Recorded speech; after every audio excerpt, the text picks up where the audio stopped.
гимназиясының бастауыш сынып мұғалімі Ақбердиева Гүлбану Мейрамбековна. Саламатсыздар ма оқушылар? Бізде бүгін қазақ тілі сабағы 2-ші сынып. Бүгін сабағымыздың тақырыбы балалар, мәтін дегеніміз не? Ендеше балалар, оқулығымызды, дәптерімізді ашып, бүгінгі күнді жазып, тақырыпты жазып алайық. Ал балалар, жазып болсақ, суретке назар аударайық. Кімді көріп тұрмыз суреттен? Яғни бұл балалар біздің Ыбырай Алтынсарин атамыз екен. Ыбырай Алтынсарин бұл біздің қазақ балаларына алғаш мектеп ашқан, оқулық жазған ұстаз, ақын. Ендеше келесі суретке назарларыңды аударыңдар. Сурет бойынша балалар мәтін құраймыз. Суреттен кімдерді көріп тұрмыз? Яғни суреттен біз мұғалімді және оқушыларды көріп тұрмыз.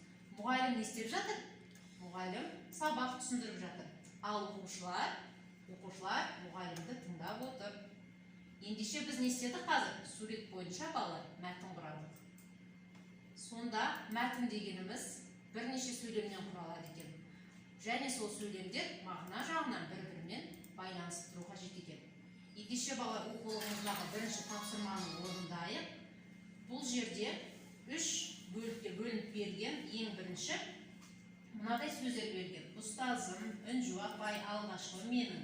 Екінші, мынау сынып бөлмесі, Айжан кітап оқығанды ұнатады. Үшінші, сынып бөлмесінің ауасы таза, оның терезелері үлкен.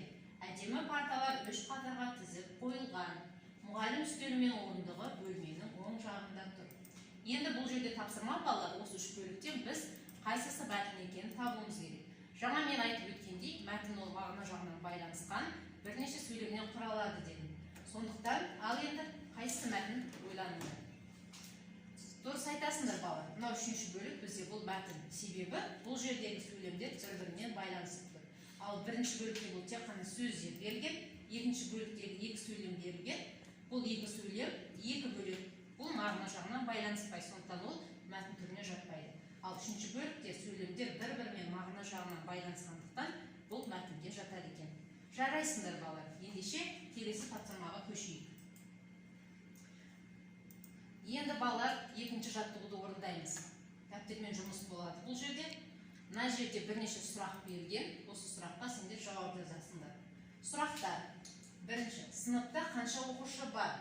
Екінші, оның нешеуі ұл бала, нешеуі қыз бала? Үшінші, сыныптастарың бір-бірімен тату ма? Сендер балалар бұл сұраққа әрқайсың өз сыныбыңа байланысты, яғни сыныбыңда неше оқушы бар, неше қыз бала, неше ұл бала бар, және сыныптастарың бір-бірімен қандай қарым-қатынаста, сол туралы жазатын боласыңдар. Ендеше іске сәт. Балалар 2-ші жаттығуды орындап болсақ, енді 3-ші жаттығуға көшейік. 3-ші жаттығуда мынадай сурет берілген екен.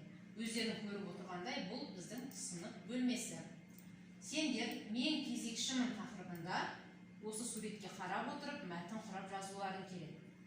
Сендер өздерің білесіңдер, я барлығымыз сыныпта кезекші міндетін атқарамыз. Сондықтан кезекші қандай міндет атқарады, не істейді, сол туралы сендер білесіңдер деп ойлаймын. Ендеше мен кезекшімін тақырыбын жазып, осы бойынша шағын мәтін құрап жазайық.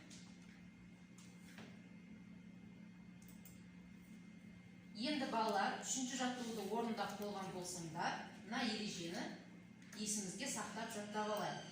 Мәтін мазмұны жағынан өзара байланысты 2 не одан да көп сөйлемнен құралады. Мәтін құрамындағы сөйлемдер ортақ тақырыппен бірігеді. Осыны жаттап аламыз. Ал жарайсыңдар балалар, бүгінгі сабақтың енді үйге тапсырма берейін. Үйге сендерге 4-ші жаттығу оқулықтарынан 72-ші беттен орындаймыз. Және гүлді қалай жасаймын тақырыбында мәтін құрастырып келесіңдер. Балалар, сабақ соңында енді бүгінгі сабаққа қатысқанымыз бойынша кері байланыс беріп өтейік. Біз мынадай смайликтер дейміз, немесе күлегештер, осыны пайдалану арқылы бүгінгі сабаққа кері байланыс жүргізіңдер.